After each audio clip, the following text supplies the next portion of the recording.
think I just uncovered a new strand of virus, a monetary virus, which spreads virally between precious metals and hard assets when it's infected with the monetary reset. Silver just exploded past $110 an ounce on the Shanghai exchange. China's facing an historic shortage of silver. Gold is at all-time highs, nearly $5,000 an ounce. And copper was up 40% in 2025 and is poised to explode higher in 2026. This is every asset exploding at the same time. And reports confirm Jerome Powell and the Fed are intervening into markets. They are prepared to back Japan's yen at all costs. They will even sell dollars in order to buy the yen to make this happen. We saw this happen in 1998 in the Asian financial crisis, and when it happened, the dollar was devalued by over 50%. Equities ran and hard assets ran. This is what currency collapse looks like in real time. This is why we've seen silver move from a $4 trillion asset to a $6 trillion asset in a month. But unlike silver and gold, Bitcoin is the only asset that cannot be debased. And Bitcoin is going to have its gold and silver moment. Bitcoin is going to flip gold and silver. And when it does, it'll look obvious in hindsight, but unbelievable in real time. History tells us one thing: the hardest asset always runs, and it usually runs last. And that hard asset is Bitcoin. This is Dante Cook with Bitcoin Simply. Let's go.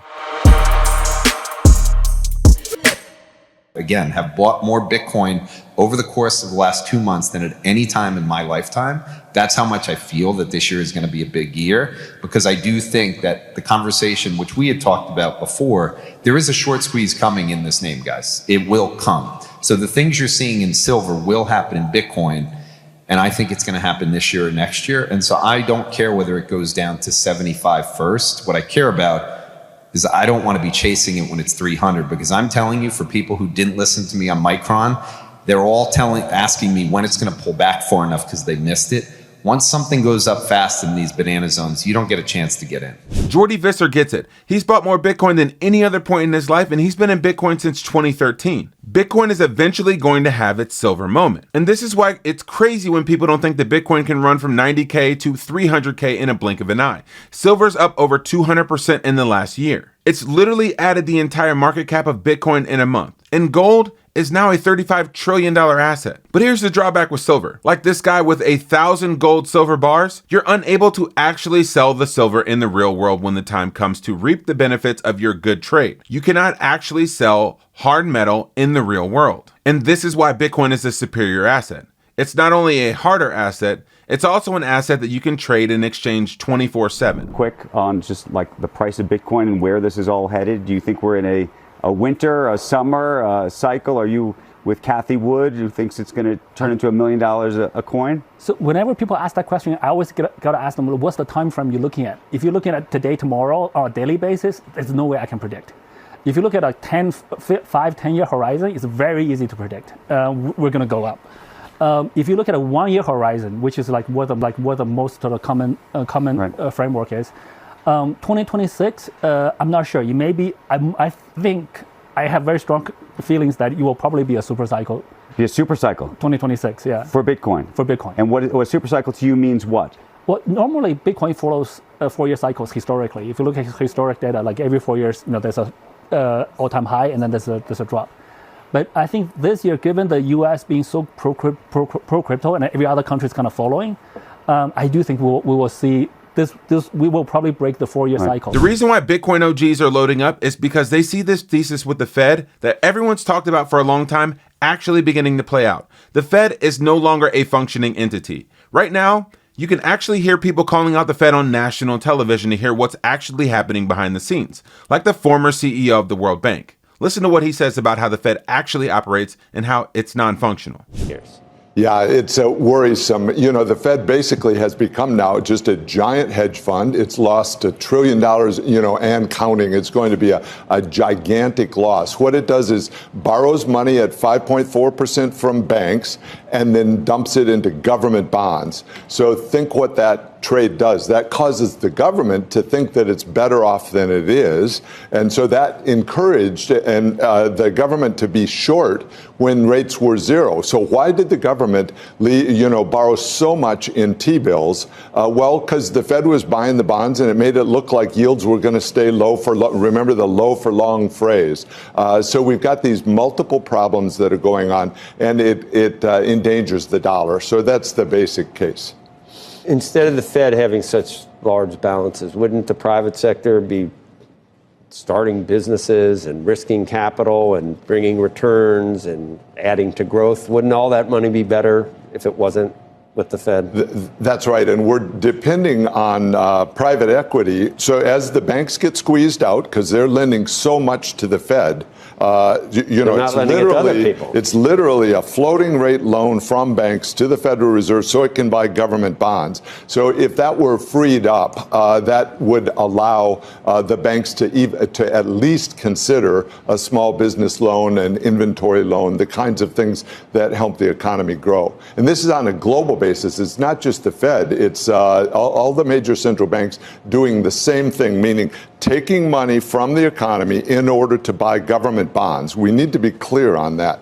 I heard the previous segment, they talk about money printing. There isn't any money printing on it. It's just money borrowing, and they pay top dollar for it. The Fed pays 5.4 to banks and 5.3 to money market funds, so to the Fidelity and Vanguard and so on.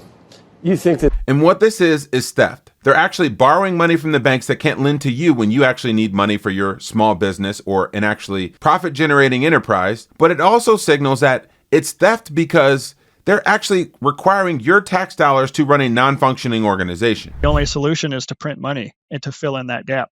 And so we'll see how long that lasts. And if nobody buys your debt, so when they say print money, that basically means the central banks are monetizing the debt of their government, right? So the government saying, we got to spend a crazy amount of money that we don't have to pay for this war that we're getting in, and is only going to increase and get more expensive and get worse. And if nobody's going to buy our crazy government debt, then we have to monetize it ourselves. And what that means, if your central bank is buying your government's debt, the outlet valve is the currency, so the currency gets debased.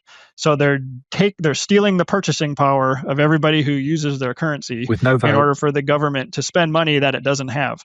That's how the whole system works, and that's happening in every Western nation right now, and that's going to, I believe, accelerate dramatically in the coming years. When your central bank is buying government debt, it means that the system no longer works. And to make matters worse, not only are they buying their own debt, they need to buy the debt of other countries in order to prop up the system, like the Japanese yen, which the Fed has already confirmed over the weekend that with the collapsing yen to dollar ratio, they need to step in and buy the yen. Because if the yen collapses, well, that's going to remove a ton of money from the US debt markets and the US equity markets. And at the same time, China is speculative attacking the US by dumping more treasuries and assets than they ever have in history in favor of silver and gold. And at the same time, we have another central bank emerging, a central bank that doesn't rely on bonds in order to function, but Bitcoin. They're issuing currency on top of an asset that cannot be debased. They're raising money to buy Bitcoin, and this is why you're not bullish enough on Bitcoin heading into 2026. But before we go any further, let's thank our sponsors. Ledn has been the leader in Bitcoin-backed loans since 2026. Allowing you to unlock liquidity in your Bitcoin without selling your Bitcoin. If you have the best asset, then it's going up forever, Laura. You never sell the best asset. And that's what you want to do with Bitcoin. Borrow against it instead of using a credit card. Ledn loans have no credit check, and they start at just 12.4% or about half of a credit card. You borrow up to 50% loan to value of the Bitcoin you put on the platform. So if you put in $5,000 of Bitcoin, you can borrow up to $2,500 worth of fiat. Fiat gets into your account in less than 6 hours, and the application takes just 2 minutes. Get started with learn.ledn.io/simply. And another way that you can actually remove your value from the system is by setting up a node. And you want to maintain your privacy just like you can by having gold bars or silver bars. But the nice thing about Bitcoin is that you can do this with a digital asset that allows you to maintain your sovereignty. But it's actually not simple to do this. One of the ways you can do this and do it the right way is by getting a coach at thebitcoinway.com. They'll walk you through step by step exactly how to set up a node, do it privately, and when it comes time to it, actually exchange your Bitcoin for something of real value. Schedule a free 30-minute consultation with their team at thebitcoinway.com/simplybitcoin. So do you still believe that you're a buyer of Bitcoin, or are you already like you can say, shadow central bank of Bitcoin? Well, our view is that Bitcoin is digital capital. It is the world reserve capital network. It's replaced gold as the global non-sovereign store of value for the human race. And so banks normally buy credit. We actually sell credit. So what we're doing is it's the reverse of commercial banking or retail banking. It is sort of like central banking. We are sort of like the central bank of Bitcoin in the sense that we created a product, STRC. It's a currency that's pegged to the dollar, and then we back that with Bitcoin. And as people buy that currency, STRC, we buy Bitcoin with it, and therefore we're funding the Bitcoin economy by linking it to the traditional finance economy and to the money markets of the world.